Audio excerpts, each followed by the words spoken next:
Sword Art Online quickly turned from leisure to nightmare after its creator, Akihiko Kaiba, revealed that if you die in the game, you die in real life. Some panicked and lost all hope while thousands died. But the rest, they were determined to survive.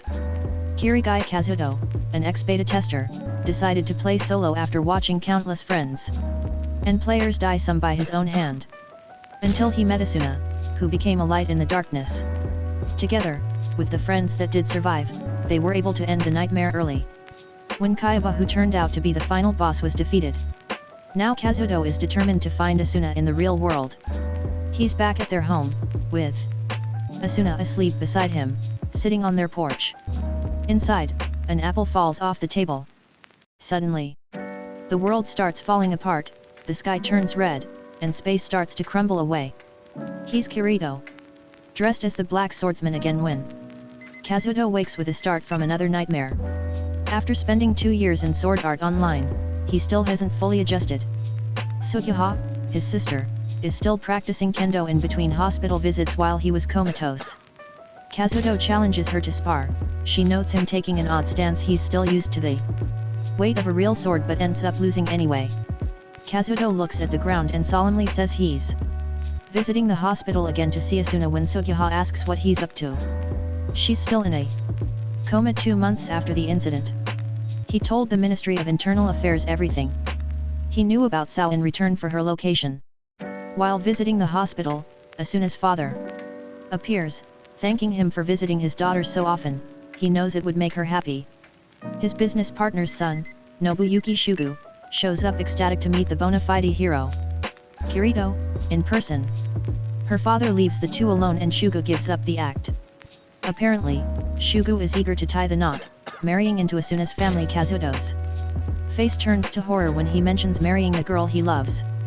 The company Argus was forced into bankruptcy, but the SAO servers were taken over by Wrecked Progress, Asuna's father's company, where Shugu works, claiming he has a right to her since he's the one working to keep the servers alive. And Asuna by extension, threatening Kazuto if he ever comes back to visit.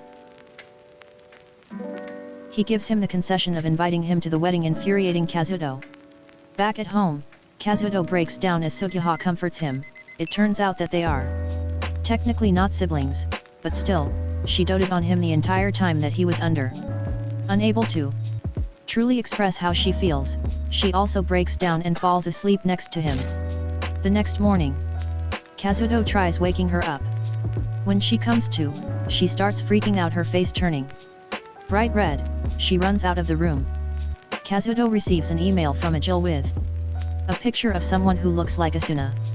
Kazuto goes to meet Ajil at his bar to inquire about the picture he sent. It turns out that it's a screenshot from another Vermo, Alheim Online, basically SAO's successor, though now with more fairies and less murder.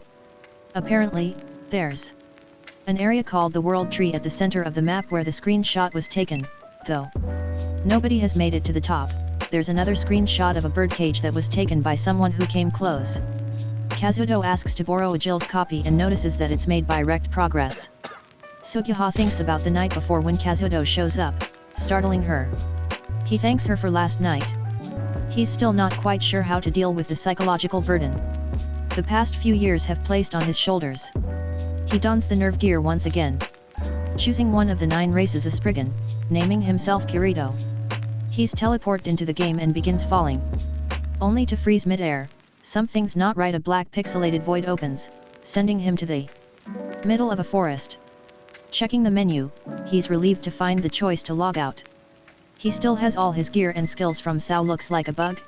Remembering a certain unique item, he frantically searches, relieved when he finds and uses it to revive UI.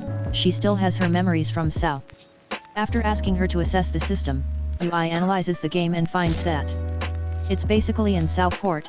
After Argus went under, Wrecked Progress took the reins. Apparently, he has the same character data and everything that's compatible was transferred over except for all his items, which he deletes before error detection notices. He still has his skills, though he's not a beater, he's a cheater. UI is being identified as a navigation pixie, though, and she doesn't have admin privileges. He tells her that mommy might be trapped at the World Tree, and he's there to save her. But before they can get going, she alerts him to players in the area. Two fairies wearing green, Lifa and Rekon, are fending off multiple enemies wearing red. When Rekon dies and Lifa becomes cornered, Kirito steps in well, falls in and overpowers them, killing two, while the third would rather not lose anything, and runs away. Lifa decides not to fight after seeing his ludicrous display, and Yui pops out, calling him daddy, which she finds odd. Obviously, she teaches him to fly without using the controller, which he immediately gets the hang of as they head to a sylph, another race's town. Rekon is overjoyed to see Lifa, but she decides to ditch their party in favor of getting a drink with Kirito. He asks about the world tree. Nobody has made it since all races can only fly for a maximum of 10 minutes. Whoever's race makes it to the top first gets unlimited flight time. Kirito becomes frustrated. There must be a way to make it to the top. He has to, no matter what. Lifa is curious as to why. His demeanor changes, and he explains that there's someone he needs to find. He thanks her and walks out, but before he can leave, she stops him and offers to help, and they both log off, promising to meet tomorrow. Meanwhile, in the birdcage at the top of the world tree, someone calls the girl sitting there longingly, Titania indulging in her misery. She demands Shugu, the system admin, call her by her real name, Asuna. But he taunts her, saying he's Oberon the Fairy King and she's his bride. He's been using 300 test subjects from SAO as guinea pigs in his experiment. He's attempting to alter people's memories and influence their emotions, and plans to take over Rect and sell the company. Asuna threatens to call the police when she wakes up, though she's terrified when she finds out she's one of the 300. Trying to learn the door code is futile as it's blurred out. She falls to her knees, pleading with Kirito to find her and save her. Sukyaha fell in love with Alheim after becoming curious about why Kazuto was so enamored with VR gaming, despite her resentment towards them for stealing 2 years of her brother's life.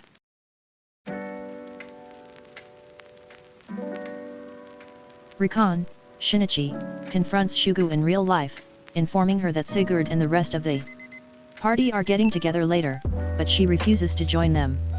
Both siblings log on and meet up in game, but before they can dip, Sigurd and 2 of his lackeys show up, demanding she stay with the party while taking the RP and RPG a little too seriously. Lifa tells them to beat it with Kirito backing her up. Before he can make a scene, Sigurd's henchmen remind him not to sully his name by attacking a mere Spriggan renegade, and they storm off in a ridiculously exaggerated fashion. Yet again, the pair are interrupted. This time it's Rekon, the spineless TM, who bravely offers Lifa his sword only to immediately rescind the offer to stay behind and do some recon. Sigurd and co are acting even more, but this time it's shady. Back in the cage, Shugu is still being a creep. He continues provoking Asuna. Revealing that he knows Kirito is Kazuto, he explains his plan to marry her unconscious body, and even sent Kazuto an invitation. He leaves, and she learns the key code by looking in a mirror. Kirito and Lifa decide to take a rest. Since they're not in town, they have to log out separately and watch the other's avatar. Sukiha goes first, almost checking on her brother, but she decides not to, confused about her feelings for both him and now Kirito. When Kirito logs off, Yui can act independently, and Lifa wonders about their relationship. Flustered when Kirito logs back on, Lifa explains tracking magic when he becomes suspicious of someone following them. They have to travel through an underground mountain pass where Kirito practices his illusion magic, which is useless in combat, according to Lifa. Yui notices around 12 players following them, trying to hide. Kirito sees a bat with red eyes, it's salamander tracking magic. They book it to the underground town. Before they make it to the gates, a magic wall appears, blocking their way. It looks like they'll have to make a stand.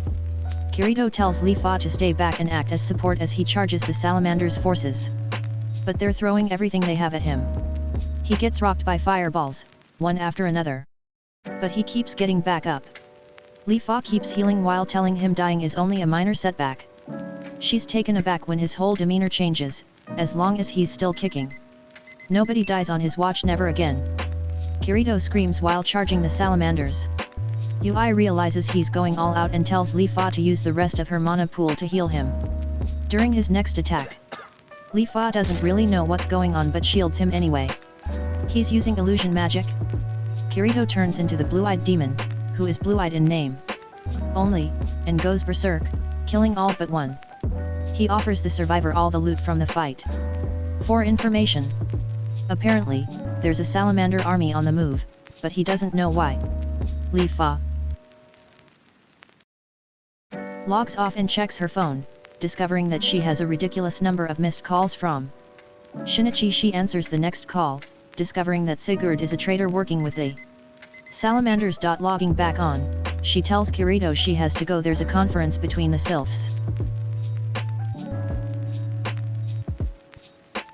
and Kate Siths, which is where the salamander army will strike, ruining any chance of an alliance.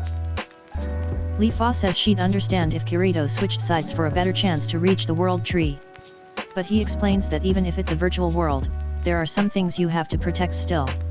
Feeling guilty about the blood on his hands, they make a run for the exit and fly as fast as they can to the meeting place. They make it just in time.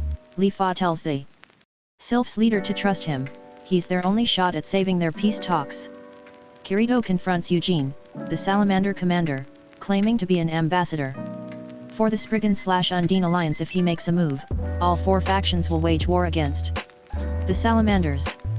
But Eugene doesn't believe a lone Spriggan with trash gear is an ambassador, and challenges him if Kirito can last 30 seconds, he'll take him at his word. Eugene's sword can phase through any sword or shield used to block it. Allegedly, he's the most powerful player.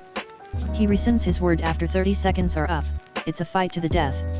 After disappearing in a cloud of smoke, Kirito borrows Li Fa's sword and attacks from above. Surprising Eugene, the sword can't phase through attacks. His dual wielding is unparalleled. After beating Eugene, the player who fled when Kirito first saved Li Fa, he lies, saying he saw him with an Undine the other day. Convinced he's an ambassador, Eugene orders retreat. Li Fa explains the situation to the Sylph and Kate Sith's leaders. Sigurd's even slimier than a salamander. The Sylph's leader uses a mirror to contact him and banishes him for being a traitor. Kirito admits to making everything up, saying he's just a sword for hire. He gives them enough money to prepare for their assault on the World Tree, the reason for their alliance in the first place. Once they're ready, they promise to help him on his quest. Back at the World Tree, the bird has left the nest, cage. When the two arrive in Aln, the largest city in Alheim and the base of the World Tree, they hear an announcement informing players that servers will be unavailable for maintenance. Asuna, now free, tries to find a GM console to log out, only to find a room filled with holographic brains seemingly in some sort of pain. It's the data center for Shugo's experiments. In the real world, Sugiha is disappointed when Kazuto declines to hang out with her. In favor of visiting Asuna, she asks to go to the hospital with him. On the bus, Kazuto explains that they're setting up a school specifically for SAO survivors. Meanwhile, Asuna hides from two purple creatures running the experiments. Looking for the console she's captured before she can log out, the boss tells them to put her back in the cage and change the code. She manages to steal a GM access code. At the hospital, Sugiha realizes that it might have been a mistake to go there. After they log back in, Kirito tries comforting Li Fa, who breaks down, saying she just got her heart broken. Nobody can ever know she's in love with her own brother. Yui confirms that Asuna is at the top of the tree according to her player ID. Despite knowing that flying to the top is impossible, Kirito, overwhelmed with emotions, immediately takes off without thinking. The barrier blocks him, but Yui's voice breaks through. Asuna drops the access card, catching it only confirms his fears, making him even more determined. Li Fa warns him again how impossible it is to reach the top even with an army of players, let alone by himself. He refuses to listen and enters the dome, taking on the grand quest. With his anger fueling him, he quickly cuts through the first wave. But his will alone isn't enough to fend off the army of enemies guarding the World Tree. The screen flashes a message he thought he'd never see. "You're dead." He thought he could do anything, that he was unstoppable as a solo player. But even in SAO, he couldn't do it alone. Li Fa rushes in and recovers his flame before it disappears, reviving him on the steps to the dome. She tries to talk him down, but he won't listen. He has to save Asuna. Li Fa is in shock. She can't believe it. Kazuto? Eyes wide, he realizes it's been Sugyaha the whole time. But before he can say anything, she logs out. It's not fair. She lies. Dazed before bursting into tears, she tells Kazuto to leave when he knocks on her door. She answers, confessing her feelings for him. She knows they're not brother and sister. He became so distant when he found out as a child. She realized she was in love with him. Jealous of the way he talks about Asuna, she tried to move on but ended up falling in love with him all over again as Kirito. Unable to look her in the eye, he apologizes. While she tells him off and closes the door. He was only 10 when he found out. Always feeling different, he distanced himself playing online games to cope. Kazuto tells her to meet in-game. She logs on to find Rikan, who confesses his love for her only to be kicked down some stairs. While she laughs, unsure of what to say. Li Fa meets Kirito at the North Terrace of Aln. And she challenges him to a rematch. They begin dueling but end up embracing mid-air. Kirito confesses that he hasn't returned to the real world yet. He's still stuck in SAO. The game never ended for him, but if he can save Asuna, maybe he can save himself at the same time. UI analyzes the Guardians. They're not very strong, but there are so many that beating the quest seems impossible by design. Rikan tries to help them, but the Guardians are overwhelming. Even when Rikan uses a self-destruct spell, clearing the way, the Guardians still swarm like a plague of locusts. It's hopeless until the Sylphs and Katesiths show up after preparing for the raid with the money Kirito gave them. Li Fa throws him her sword. With the help of the other players, he forces his way through the swarming Guardians and pierces the door in the ceiling, but UI discovers that players aren't meant to open it. The quest really is unbeatable. If he can't beat it, it's time to cheese it. UI uses the access card's code to override the door. He's in. They teleport to the hallway Asuna found herself in after her first attempt at escape. UI uses her limited abilities to create a path. There's no city at the top, it's all a lie. They find Asuna but can't lock her out. She remembers where the console is, so there's a chance, when Kirito suddenly falls to the floor. Unable to move, UI disappears, warning them there's something coming. It's Shugu. He taunts Kirito, revealing his experiment and the truth about Alheim. Cackling. Confident that he's won, he chains Asuna up by the wrist. Shugu stabs Kirito with his own sword. While using admin privileges to decrease the pain threshold while Kirito watches, powerless. On the verge of blacking out, Kirito hears a voice asking if he's giving up. Was their battle a joke? It's Kaiba, giving him the will to go on and his own admin privileges, which outrank Shugu's. He tries summoning Excalibur, which Kirito gladly does for him. He picks up his own sword and decreases the pain absorber to 0 enough to affect their bodies in real life. Kirito cuts him down with ease, severing his right hand. He tosses Shugu into the air, piercing him with his sword as Shugu falls, crying and screaming. After freeing Asuna, he breaks down. He's not a hero, he doesn't have any power. Regardless, he's her hero. If nobody else is. She logs out and he promises to visit her in the hospital as soon as he can. He asks Kaiba if it's over or at least the digital ghost of whatever's left of him, and he hands Kirito a golden egg he calls the seed.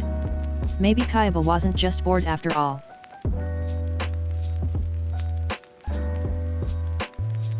Upon waking up, Sugyaha is standing over him, overjoyed that he's okay. Kazuto begins apologizing, but she says it's okay, go to her. Which is exactly what he does. When he arrives at the hospital, something slices his right arm. It's Shugu, stepping out of the shadows with a knife. He's lost it and threatens to kill Kazuto, calling him weak. Finding his will to live, he disarms Shugu, overcome with rage and plagued by memories. Holding the knife to Shugo's throat, Kazuto comes to his senses before following through. In the hospital, Asuna is finally awake, and they meet for real at last. A few months later, they begin their first semester at the SAO Survivors School. Shugo was arrested that night in the parking lot, and VRMMOs fell by the wayside after all the terrible tragedies and human experimentation that befell the players. Apparently, Kayaba committed suicide, but Kazuto knows he successfully uploaded his consciousness. He spoke with him when he received the World Seed, saying he'd know what to do with it. All of the players they've befriended meet up at a Jill's bar.